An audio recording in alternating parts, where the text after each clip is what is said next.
Hi, and welcome back to Continual. Tonight we are taking a trip back through the time machine to the land of early days of anime. We're talking Speed Racer Ultraman and all the great fun that has laid the foundations for the culture we have now. I'm your host, Jim Nettles, and so let's go around and see who else is coming to be a juvenile delinquent for the evening. Jeannie, you're up first. Well, juvenile delinquent. That's good. Yeah, me. I'm Jeanne Adams. I write urban fantasy, paranormal romantic suspense, and space adventure with my friend Nancy Northcott. And all I got to say is go Speed Racer, go. Jamie.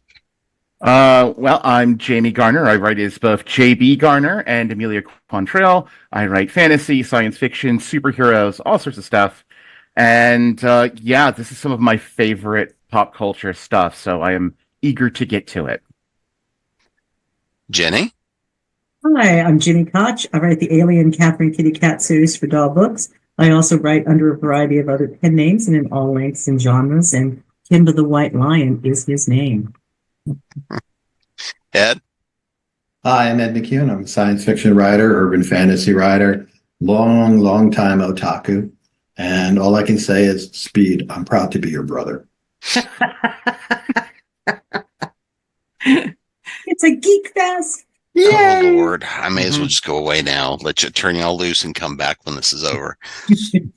So I remember when I was a kid, my first introduction into Japanese anime and all of this sort of stuff really did come from Speed Racer. That's the first one I really remember. Now, because I remember having to come home from school, the early days of TNT and the fact that Ted Turner would rerun anything you could get cheap, which meant I had to come home to catch Ultraman, right? So if we look at just all the different series, but let's just start with, kind of that classic anchor, Speed Racer. So, Jeannie, where'd you get started with Speed Racer? Go, Speed Racer, go. Go, Speed Racer, go. I got started with it in reruns, probably late reruns. But it was the first anime that I ever sort of consciously remember. And the first time I consciously remember, other than Godzilla movies, of realizing that something was dubbed and wishing I knew Japanese so that I could hear the original. And that kind of Japanese animation was so cool because it was almost more fully formed than Scooby-Doo. The characters moved differently. They much more fluid and real. And it was the first time I had ever seen that. And so I was an avid fan from the jump. Jamie, how about you? Well, when it comes to the animation side, it's kind of a toss-up. Speed Racer was, I saw that back in good old UHF days. Channel 69. When I was growing up. Yeah, I was growing up in Georgia. Channel 69 was like the Sunday animation block was all just stuff from Japan, Speed Racer, Robotech, Star Blazers, Transor Z, all that stuff. So I forgot about Star Blazers. Wow. How could you forget Star Blazers? The Wayback Machine. But yeah, so all that stuff, that was like the seminal parts of my childhood. And then they also had on Channel 69 some like tokusatsu shows, but we'll get into that, I'm sure, later. But Speed Racer was like from an early age. It must have been like 10, 9, something like that. So yeah, Speed Racer's great. Love it. Then I kept up with it from there. Jenny?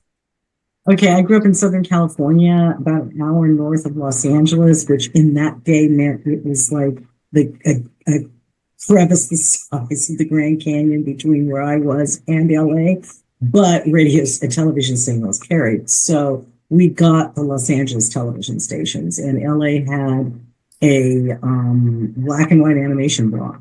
So it was Kimba the White Lion, Speed Racer, Gigantor, and I swear there was something else. It probably was Astro Boy. Probably. Because it didn't stick. And Astro Boy is my least favorite of this group. So I think it was probably Astro Boy. And I'm just feeling whatever. But I just loved all of these. I didn't care about the dubbing. I can't even remember thinking that it was dubbed, that there was some problem with it, right? I just loved it. And I've always been huge into animation, and even as a tiny, tiny tot, which is what I was when these came out. And so I just can remember avidly watching and being upset if I missed an installment because I didn't know what was going on then. What if Racer X was exposed and I missed it, right? Yes. So because there was no do-over back in those days. There wasn't. Well, there kind of was, but you had to wait for syndication to come back around. And in those ancient days, it didn't always, and you had to wait, and maybe you got it, and they didn't necessarily syndicate in order. And so you did not want to miss. And I love those. I can still remember my mother and grandmother going, "Why do you like that?" Me going, "Shh, shh, Kimber's talking." Right? Look, Chimchin's in trouble, right? It's just, I was totally into them. So, very young age, flipping through channels, found the cool block and stuck with it. It was also the same channel that would later on show Voltron and Robotech and all of those, but those are later cartoons. These were for me, these were the first. These were the same thing to me as Snow White from a Disney standpoint, things that were so foundational and so, well, they clearly have been here. This is what we were all going for. So I am not old enough to have seen Snow White first run. I'm Aristocat's age. 101 Dalmatians, Aristocat age. But honestly, you never knew because of the vault. But I digress. Anyway, loved all of them. Go Astro Boy. Ed, where'd you get your start? Well, I grew up in New York, and so we had more channels than maybe some folks did. And like Jeannie, I kind of cut my teeth on Astro Boy and Gigantor, another giant robot series. And that was all done in black and white. And I was quite fascinated by that. And then two series hit at about the same time. One was Marine Boy, which was the first one I saw. Luridly colorful, because this was also what color TV was coming in, 66 and 67. A luridly colorful science fiction epic set underwater. And then we got Speed Racer. And, I think Speed Racer is the thing that ruined all other forms of racing for me. It's like NASCAR? Who cares? Where are the dinosaurs?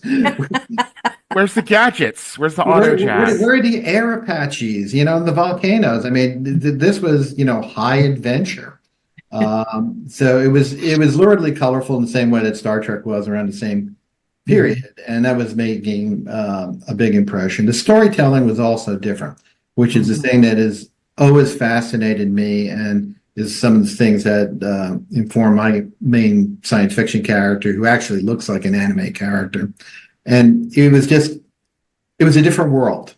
The American stuff seemed so trite, so uninteresting, so pallid in comparison. As you say, the movement was better and was different. And, you have some character sitting out in a 60s van, with his dog. And then in this stuff, you have another guy holding onto his girlfriend as he drives his Star Cruiser into the enemy fortress. I mean, it was just totally different. There's that part. I think you've hit on something important, Ed, is that the storytelling was more gripping, was more, you had more sense of anticipation, and less sense of everything's going to be okay. Oh, absolutely. Like Scooby-Doo, right. You knew at the end that they were going to solve the mystery, right? But sometimes Speed Racer would leave you on a cliffhanger. Often left you on a cliffhanger. Every episode, girl. Every episode. Yeah. You kind of got to know after a while that they would resolve it in the next one, right? Mm-hmm. And you'd get some resolution. But it was, as Ed said, a completely different kind of storytelling in the sense of, oh my gosh, what's happening now? Yeah. Which I remember being super excited, like you said, Jenny, of not missing an episode because what's resolved. Yeah. I'll never talk about that again. Because they're going forward. Yeah. Right. Actual serialized plots and not episodic. Right. Status quo things. Well, plus in the American animation, unless you went for like a Johnny Quest or something like that, the level of violence and excitement was dramatically lighter. The body count in a Speed Racer episode could be like an infantry battalion in Contact. It's nuts. And Trixie gets to be involved. And let me say, as a little girl, watching you didn't get role models that were doing much of anything, and Trixie's involved, and Pops is never telling them not to do something. Right. He's not Right. there to hand out life lessons. He's there to work on the car. Okay, his whole job is to hold on to the stupid chimp, right, when danger's happening, and fix the cars. That's all his job is. His job is not to hand out sage kids don't lie advice. And it was so unusual and refreshing. I also have a Kimba statement. Due to the name, I was never sure if Kimba was a boy or a girl. Ever. It didn't matter to me, but I was never sure that Kimba was a boy or a girl because it kind of seemed like a boy, but that's a girl's name because it ends in A, from an American viewpoint. So a lot of my Kimba viewing was girl, boy, girl, boy, boy, girl. I just assumed for the longest time, simply because I wanted to, that it was a girl. Yes. Oh, I wanted it to be. Ended on it's probably a girl, right? A little paw bump too. Yeah. Right? You go, girl. Right. That's right. Yeah, because that is one thing that it wasn't as pronounced then like it is now, where everything looks androgynous out of anime. Mhm. But with the name, and it's a lion cub, okay, you really can't tell. They weren't lifting tails for us. No, they weren't. No. No, that's an entirely different form of Japanese anime. We don't That want is. Yes, That came much later. and tentacles. And yeah, we're not going there tonight. Different. No, we're not. Different form. So Jamie, I'll start with you on this because I actually kind of want to go to this point. This, I think, was one of the big, most important things out of this was it was a very different kind of storytelling, right? Mm-hmm, Especially it was a lot more complex kind of storytelling, and it was serialized, right? I mean, like you were saying, Jeannie, everything we had was, I mean, the closest thing that we had for American Speed Racer was, the great Hanna-Barbera race, right? Yeah. I loved that though. I did too. It's not necessarily bad, but it's different. It was very different. That was all comedy. Okay, that was really to make you laugh and have a little fun, and probably spiritually would have been more Johnny Quest, I would think. True. Yeah. Which was same period of time, right? Mm-hmm. But I mean, Johnny Quest had a little bit of that edge coming out in 67, 68, same time frame. But again, looking and there were certain serialized efforts in Johnny Quest. I think had they gotten another couple of seasons of Johnny Quest, we'd have seen a little bit more build there. But that notion of storytelling again was just so different as a kid. The only other thing that was serialized like that was Batman, right? It was you had to catch both episodes. Mm-hmm. And God forbid you missed one that was like, well, what do we do with Batman spinning on the wheel? But with with Speed Racer, there was a whole lot there of, oh, well, here's the cliffhanger. We resolved that here, but we created the next one and the next one and the next one. So if you missed something, you could, miss a lot, as it were, for storytelling of the days. I mean, so you had that hook. But if you watch it today, the kind of the jokes and everything else and a lot of the storylines were very complex and mature. Yeah. So what do you think about the storylines looking at them from a today's standpoint? I think the thing, a lot of these older shows still hold up in that way. Yes, we've probably in the general level of storytelling in animation, Western or Eastern, the average is up, but these shows are a classic for a reason. And I think a lot of them hold up quite well. And if nothing else, they're very important hallmarks to look at in a historical sense, right? Just like we just talked about. They represented and revolutionized things. And let's be serious. The West took after this. Mm-hmm. You had more and more serialization put into all levels of Western animation, and eventually, you get to your 80s and 90s, especially, where you really had the renaissance in Western animated TV shows. Mm-hmm. So I suspect that also some of it was because the Japanese form needed to support, as you were saying, more complicated plots, including family dramas, conflict between fathers and sons, which very much played out there. And the bad guys often had fairly complicated motivations. That's a big deal. sympathetic ones, and that required airtime. And Yeah. it simply required you to do more than you could do in a 25 minute format. So they serialized it in order to, make the car acrobatic team a little bit more comprehensible to you. Why are people doing some of what they're doing? And I think that complexity is something that, as Jamie said, makes it more, makes you able to go back and watch it and still appreciate it. Where some of the others, like Josie and the Pussycats, you just roll your eyes, right? You're like, oh Lord, this is nostalgic, yes, but Some of us had a crush on Melody, but we're not proud of it. Long tails and ears for hats. but I think that yes. Well, I think that very complexity, though, and as you said, Ed, the body count. I mean, Oh my God. I didn't realize until I went back many years later and was looking at it. I think it was after one of the movies, one of the Speed Racer movie sort of went off the cliff, and I was looking back and thinking, my nostalgic about something that is just really crap. And I realized that both the storytelling, as Jamie said, held up, and then I realized they didn't make it, they didn't pander. They didn't say, oh, bad things don't really happen. This is just it's not consequence free. Yeah. They're trying to kill Kimba. There were people trying to kill Kimba through the whole series. Yeah. Kimba, it's like I know there's a lot of articles been done about Kimba versus the Lion King, and it's really clear that everybody that watched Kimba growing up went and did the Lion King and said, we're just going to do Hamlet, kind of like Kimba was. Okay, Kimba's searching for her parents and trying to run the kingdom while animals are trying to kill her right and left, and her faithful baboon, sound like the Lion King, anybody, right, is trying to help her. And she's got, the animals are all intelligent and none of them are idiots.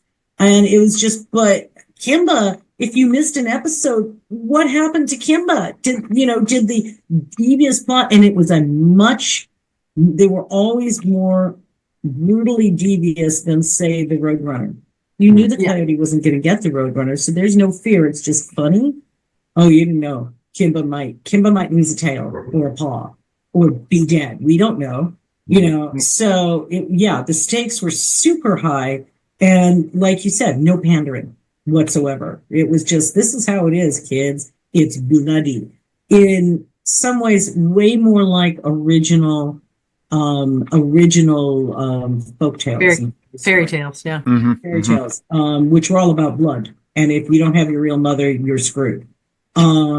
Versus everybody complains about the Disneyfication. It's like, do you really want your children to have all those nightmares? Because please do not read the original Snow Queen. oh my God! Don't read the original Cinderella either, where she's chopping off.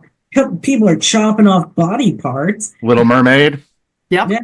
Yeah. So they're all fairly grim. What you did.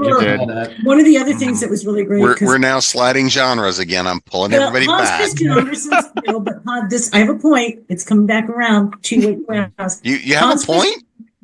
We're all morality tales. Yeah. And we got no morality shoved down our throats from Japanese anime.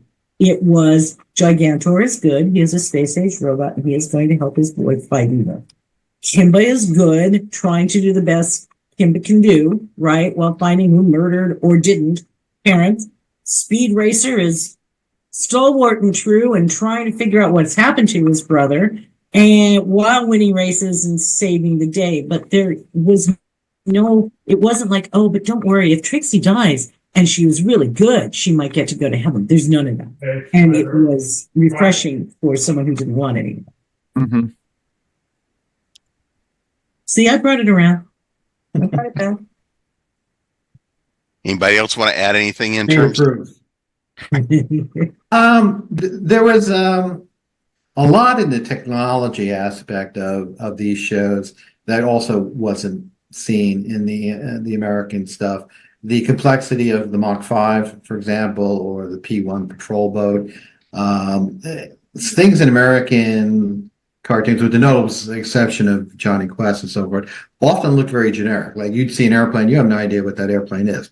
If you see the Air Apaches in Speed Racer, they're in F-86s. So to a geek like myself, who are looking for that kind of detail, it was exciting. It was more of that science fiction universe that I thought was coming down the pipeline. And where's my flying car? It was like somebody took the Jetsons and got serious with it. Right.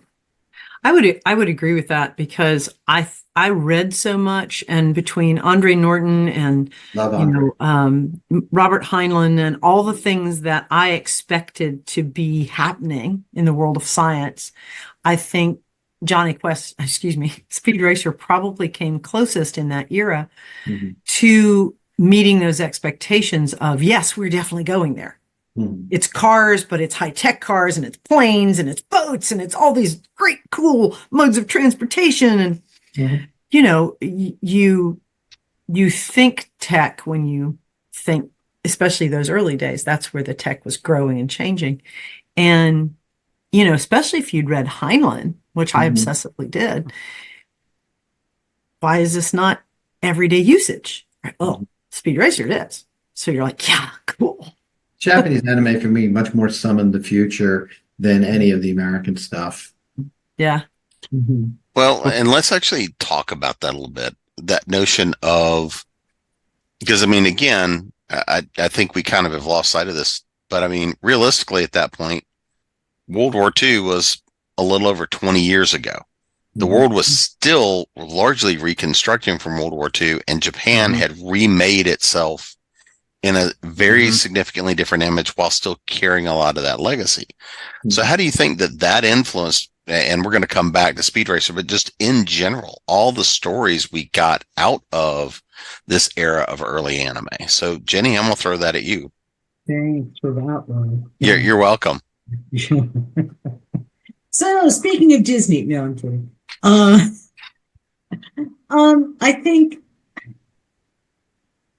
I think a lot of these were being done to show, because they weren't made for American audiences originally. They were made for Japanese audiences, and I think they were made to show their own people that, there were good things out there. Giganto is protecting Tokyo, if you will. Okay, so, and they gave us Godzilla right before this, right? Which is a direct reaction to, Hiroshima and Nagasaki. And so you're showing, hey, it's going to be okay. Our future is going to be good. And then if you've got the animal one with Kimba, which, still the little animal, with Japan is an island, okay, beset by all these terrible things around it in the jungle. In other words, everybody else still going to survive. I think there was a lot of that in there. And I think it translates really well because everybody's had a loss of some kind. Everybody's lost a war. Everybody's lost the thing, right? Everybody's lost their reason to go on at some point in time. And these give you, the viewer, the reason it's going to be okay, right? There were some that I don't think ever made it here, or if they did, most of us probably never saw them. But there's one, let me look at the name because I'm going to butcher it if I don't. It is Eighth Man. That's States. Yep. They put a guy, he's dead, and they put his brain into a robot. Okay, it's according to IMDb, one of the first anime TV series any ever made, one episode. Okay, but that predates a lot of stuff that we use today. So, the ideas were definitely flowing, and a lot of them, I think, were in reaction to being on the losing side. I think these would have been very different if Axis had won. So, yay, we get really great anime, and Japan's nice now. So, Ed? Well, when your recent history consists of having your country blasted flat after a 20-year descent into military fascist madness, you really want to look at the future. The next nice period back in the history of Japan is the Taisho period, where they went mad for everything Western, came up with baseball and all the rest. It's a really wonderful series called Taisho Baseball Girls, but I don't want to digress too much. But yeah, they had to look at the future because the near past was horrific. They had ruined their reputation throughout all of Asia. They tried to exterminate the cultures of Korea and Formosa. The casualties they inflicted in China rival anything that happened in Russia or anywhere else on Earth. You'd have to go back to the Mongol period to get anything like that. So essentially, there are people that want to look for a future because the past really offers them very little. And when your industrial plant has been blasted flat, you're sort of given a jump on the rest of the world. And one of the things the Japanese do better than anybody else is take an idea and make it better. You come up with a transistor radio, good, we're going to make it this small and you can carry it with you on picnics and, you're going to love them.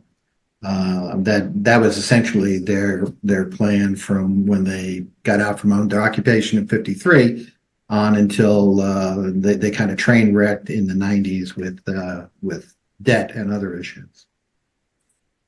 Jeannie? Well, sort of following up on pieces of things everybody said is that one of the things I saw was that Japan, like Ed said, sort of had that, okay, we're starting over from ground zero with new technology. So, in most societies, you've got a situation where you're always building on the old. Well, Japan had no old anymore. So they're like, okay, like Ed said, here's the transistor. Woohoo, let's go with it. And they also were forbidden to have military. So all of the money from the government that would have gone into military powers and military might building went into industrial growth. That and the social construct of what has this done to our country, right? All of these bombs, all of this social turmoil, all of the killing. I think it really influenced, like Kimba, for instance. I think it really influenced that in terms of how can we be kind to each other? How can we support each other? And in Speed Racer, it was how can we advance technology? How can we move things forward? Let's be forward thinking because looking back is so painful, right? And I think for all of us in the world,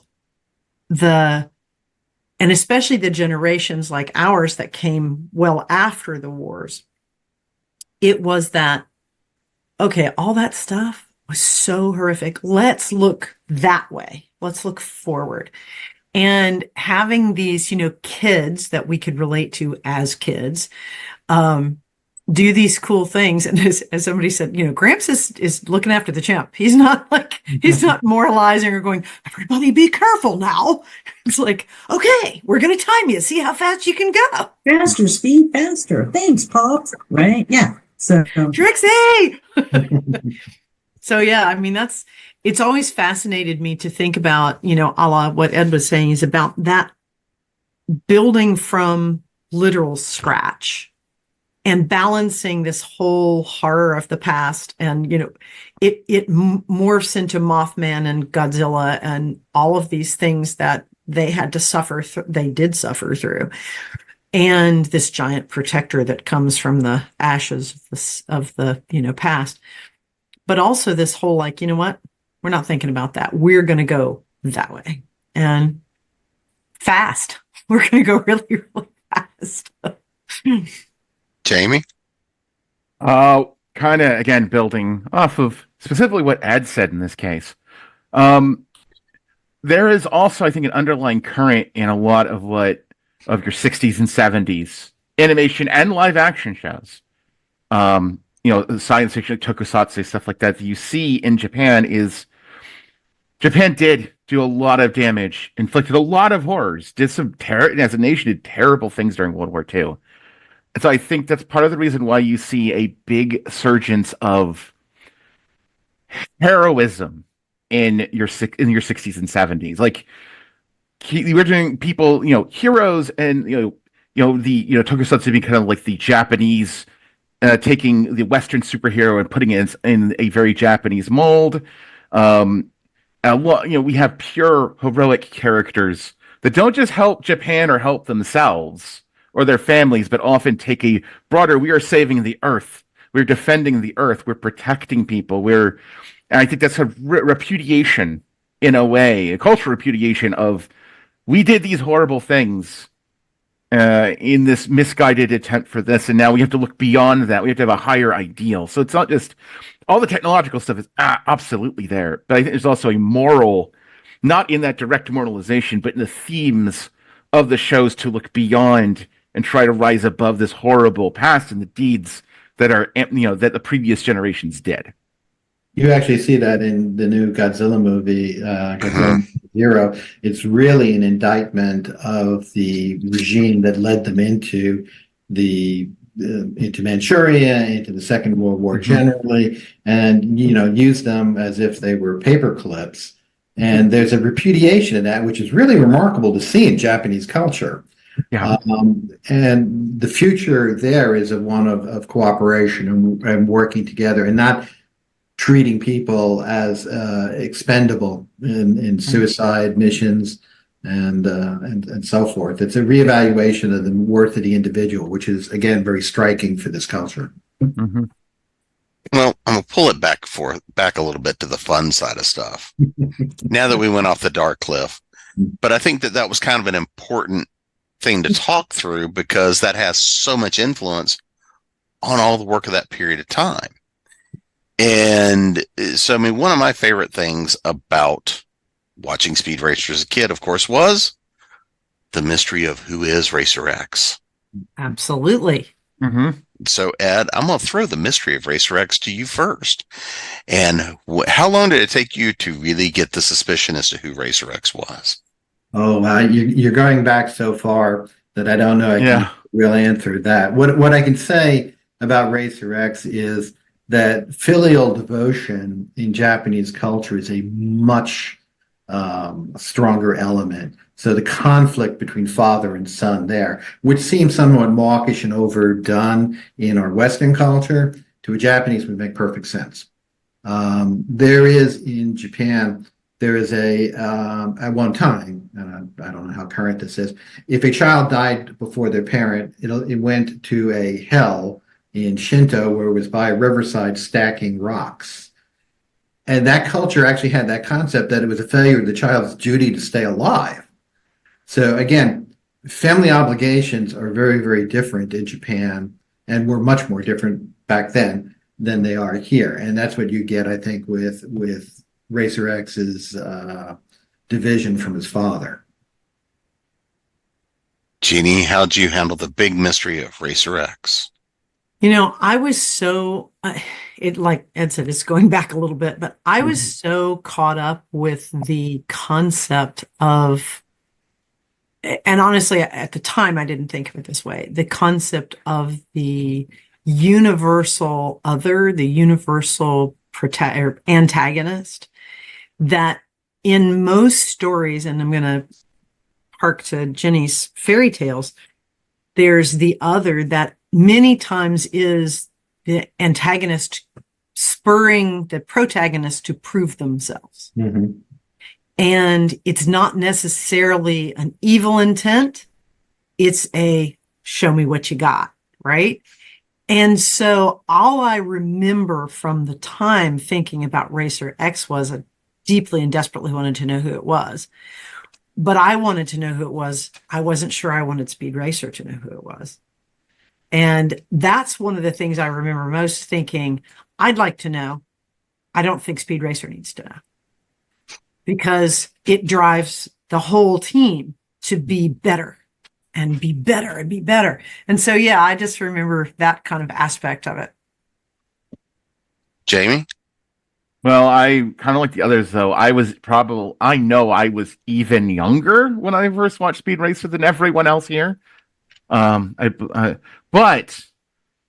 the idea, kind of working off of what Jeannie just said, and just taking it in general, something that I actually kind of brought up during we're talking about storytelling, but really slots in here well, is Japan. I having talked to some, people who do work in that style specifically.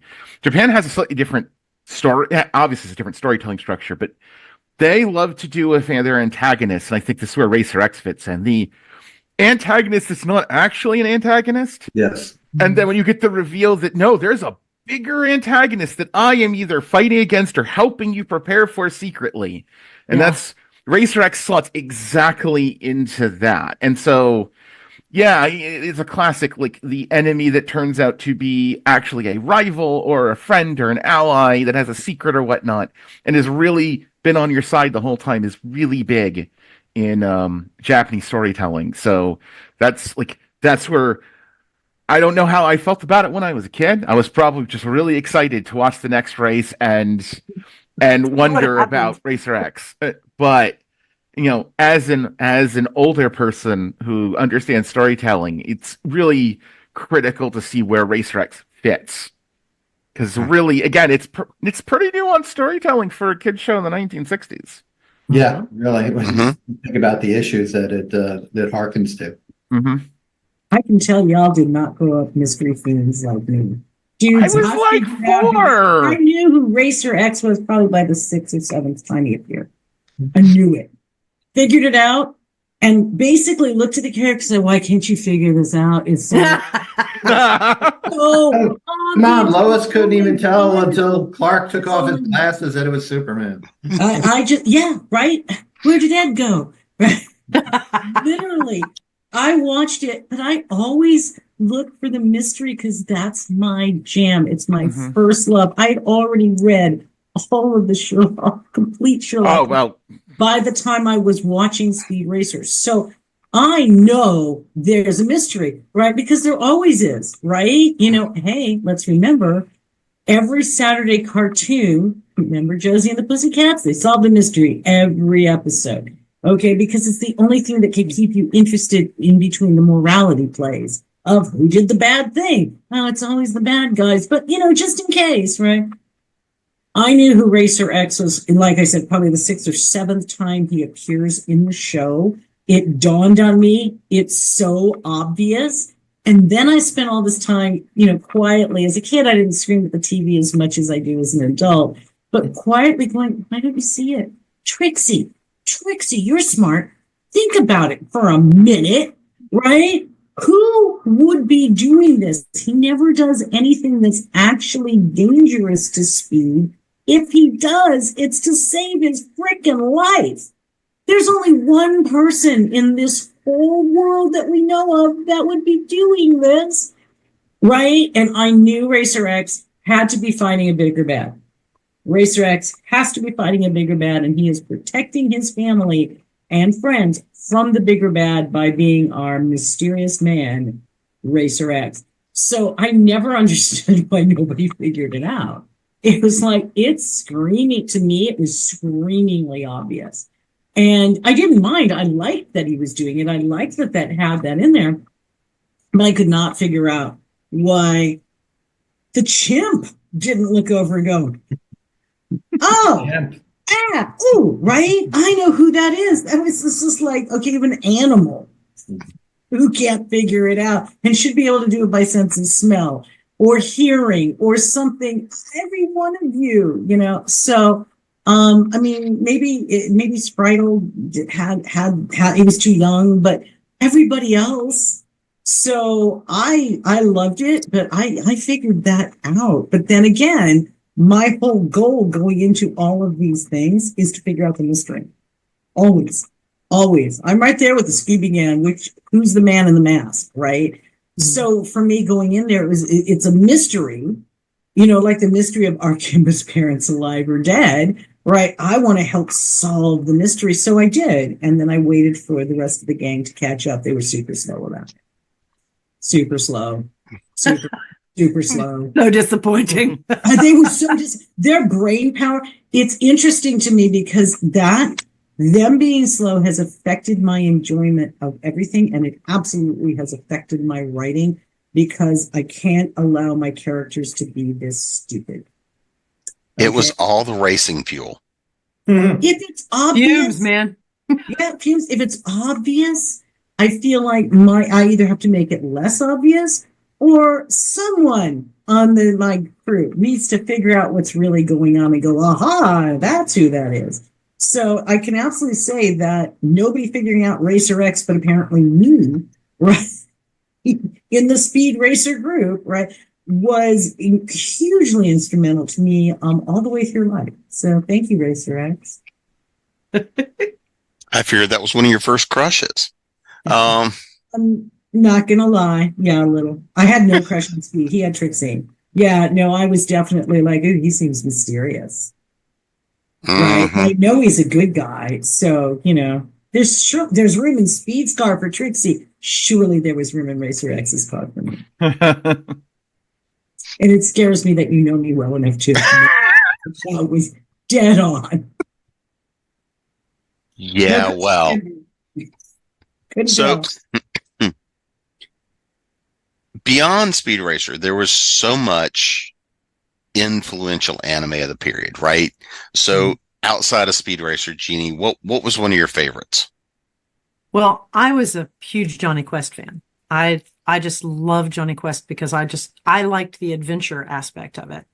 We're going to go someplace new and different. We're going to learn something new and different. And for me, that was a huge one that was influential and probably still is. It was influential in my reading. It was influential in probably my writing as what's the adventure? What's the new place? What's the Indiana Jones aspect of what we're doing, what we're writing about or what we're reading or what we're seeing. And, I'd probably say that was probably one of the biggest ones. Jamie, how about you? What's your Oh, early days of anime? What's another favorite for you? easy, and that is Transor Z, which is known in Japan as Mazinger Z. It's one of Go Nagai's big classics. It is the start of the super robot genre in the sense that it is a piloted giant robot. It's the Mazinger Z is the first.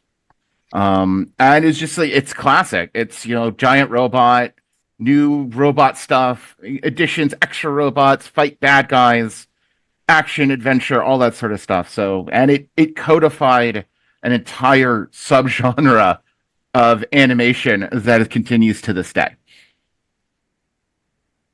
Jenny? Seriously, can't you guess? I haven't stopped talking about Kimbo. Kimbo, adored that. Okay, I'm a cat girl to start with. Okay, and so anything with a feline in it always gets me. I loved Kimba's storytelling. I loved the complexity. Kimba was very different. Kimba was all danger and intrigue versus the mystery isn't so much who is Racer X and who is the big bad around Racer X. It's more, is Kimba going to make it, to keep ruling? And what the hell really happened to mom and dad? Are they somewhere? Or are they not? And for me, and that Gigantor was third. For me, it was Kimba, Speed Racer, and Gigantor. Those are my three in that order. So, but if I had to give up one, I would have given up Gigantor, other than the theme song, which is great. Ed? It was Kimba. Well, for me, there's a little bit of a story that goes with it.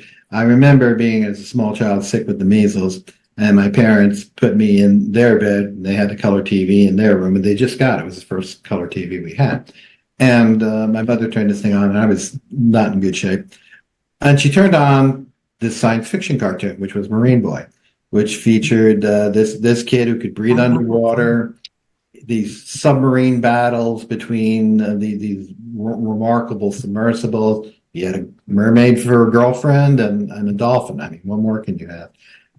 It was the color and the action adventure of that one that really got me. And I guess the other one would probably have been the Star Blazers, because that was more in the sort of Star Trek kind of image. You've got a ship and a crew, diverse personalities, on a mission, tracked by deadly enemies. And, the storyline on that one, obviously, was an arc, series.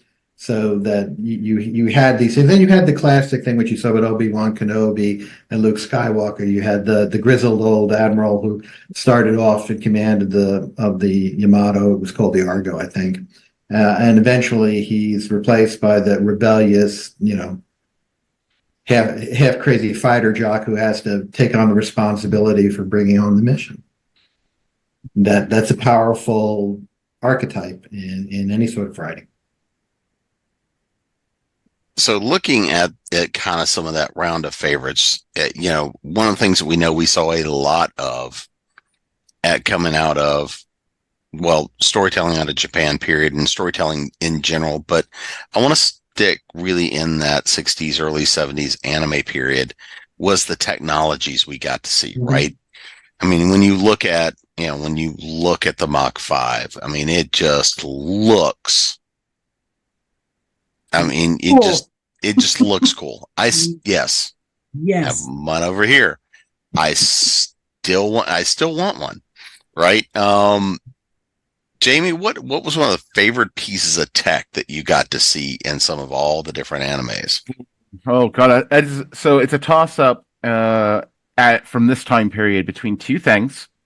They're both really obvious, but I'm going to say them anyway. One is the Mach 5. Oh my God, such a cool car! And one thing I think Ed was talking about, we're talking about like the like animation and art technology, like.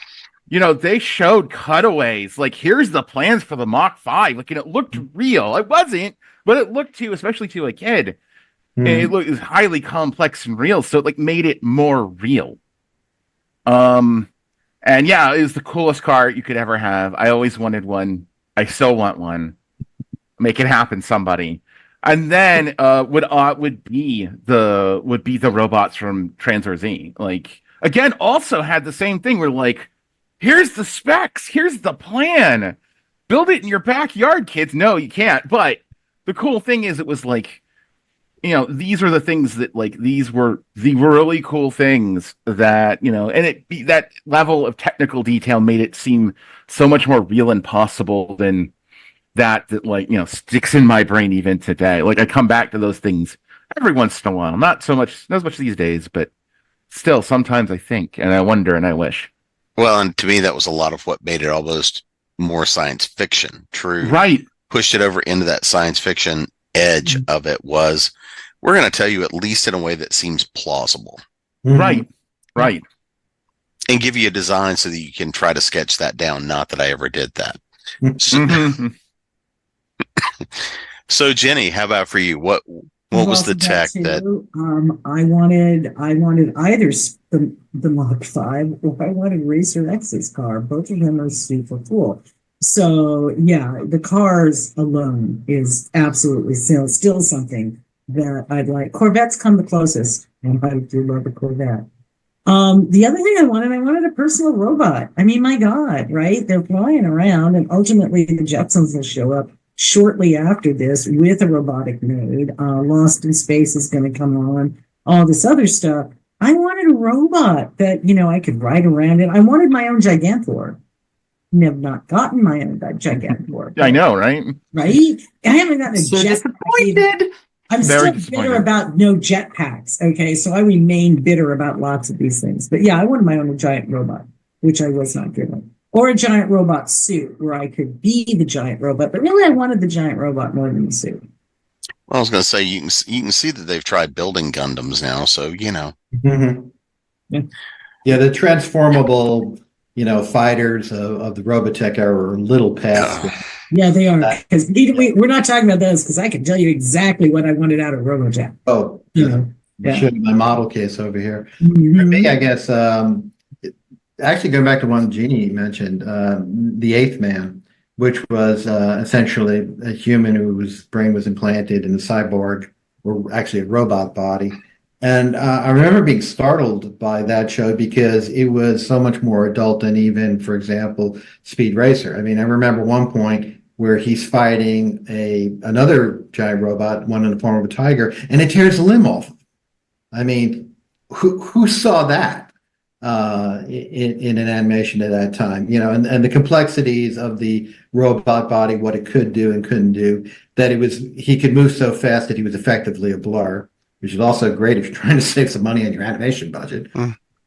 I was very impressed with the machine body of that character, and some of that, again, makes it into my Moro series.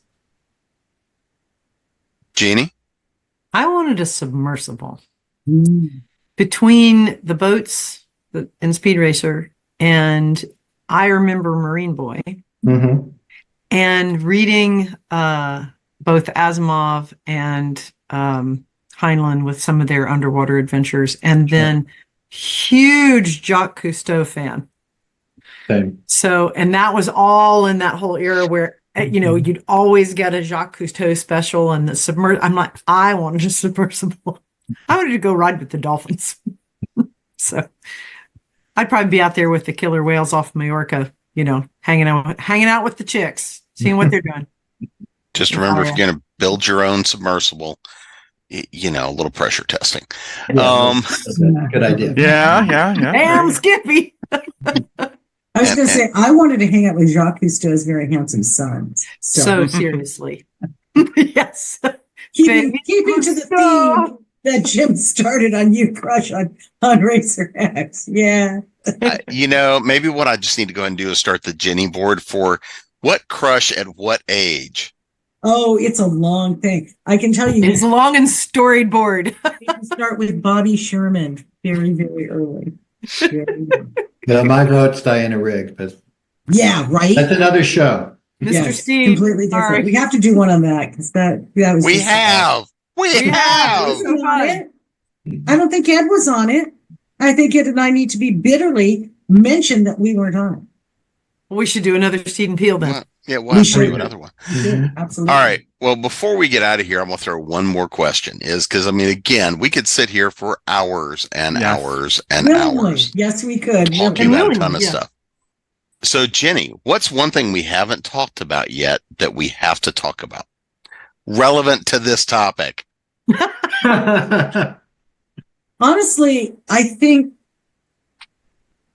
relevant to the topic, how badly American animation went from fabulous examples to Super Friends, which was awful. I watched every episode, but it was awful. And how did you go from getting to see fabulous storytelling, fabulous animation to the Super Friends? I don't know. I don't understand. Hanna-Barbera didn't do that. Okay. So they stuck with their model that we could still live with.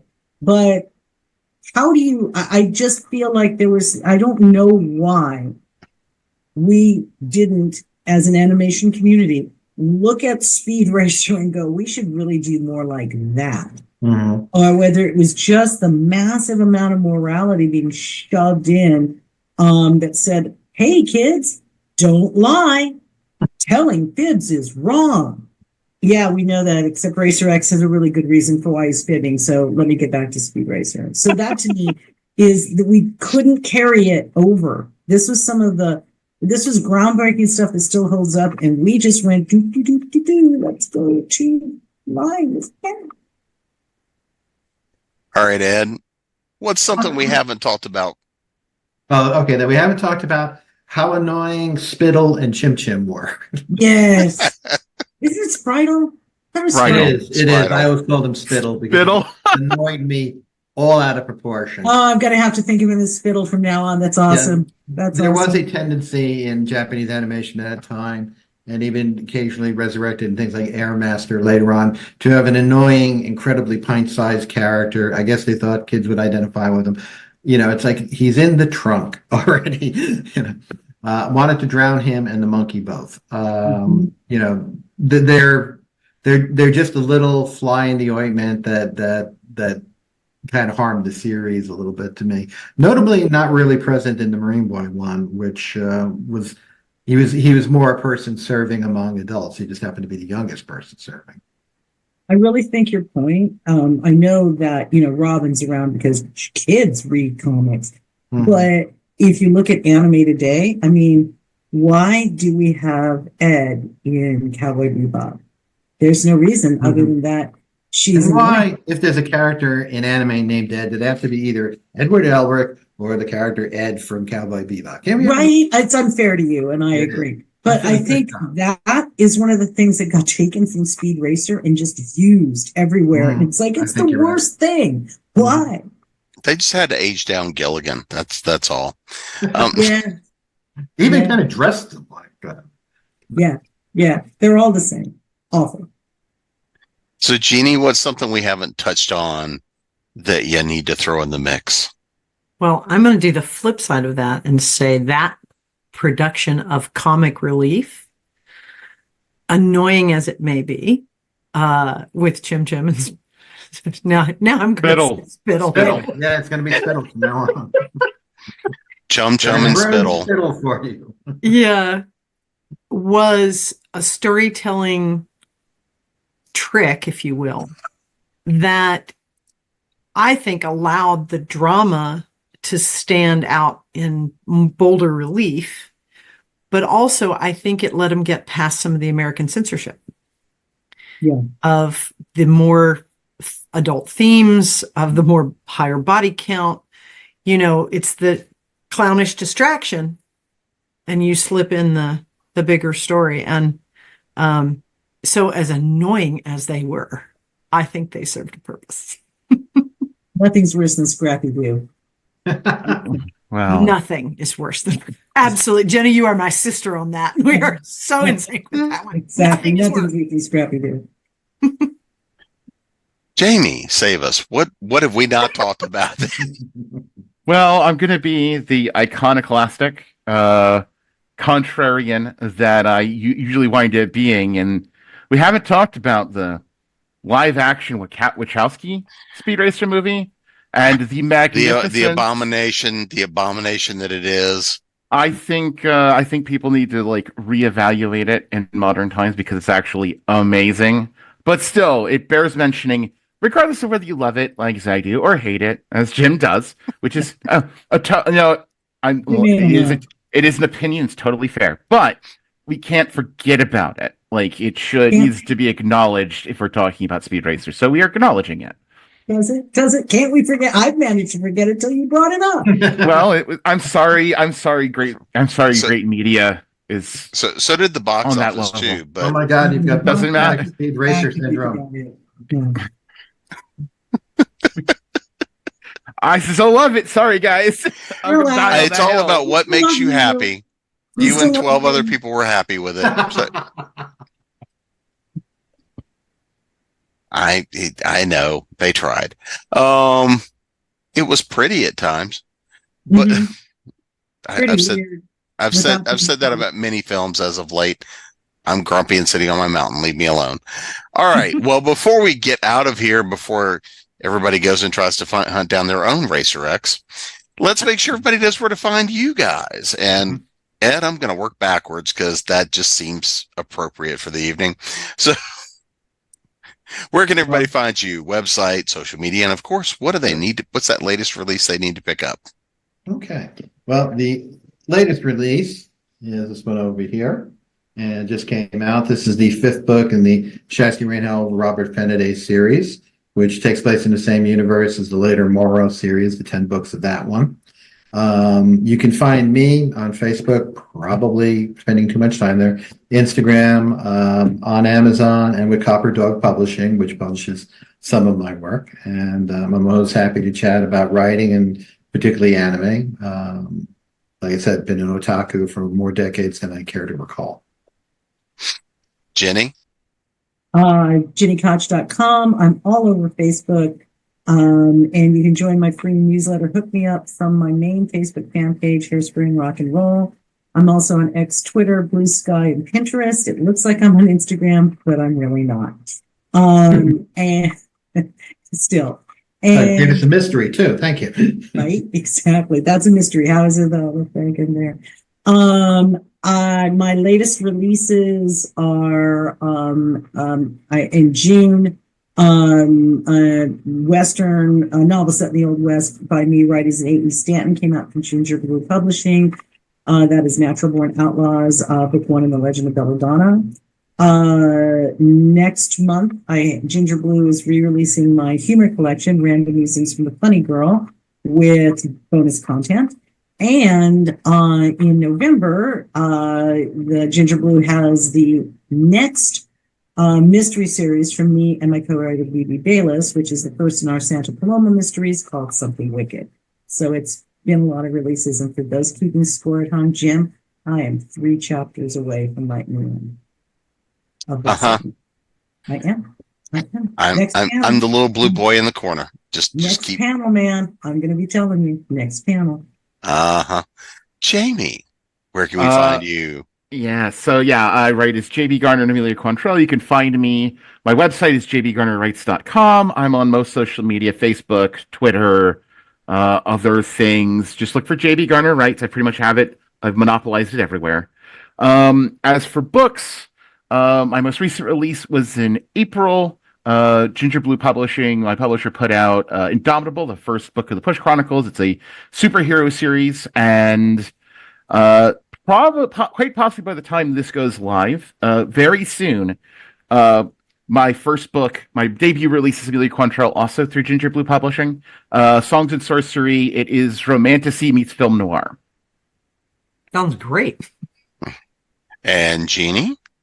You can find me at jeannieadams.com. You can find me on most social media. And let's see, what's my last release was in the anthology with Mercedes Lackey that came out from DAW last November. And you will find another installment from me in the next Mercedes Lackey anthology, which comes out this November. That one is called Feuds. And I should have another book coming out in the series with Nancy Northcott in our Outcast Station series, either one or the other. It's sort of like flipping a quarter. It'll be either be Speaker for All or Eden Secret, whichever one of us gets done first. We're racing to the finish. And you can find me at jamespnettles.com, authoressentialsworkshops.com, creatingprose.com, and of course here Continual. And we will see you again soon, unless of course I get run over trying to cross the track. I'll do my best Frogger imitation. Runs, right, spittle, run.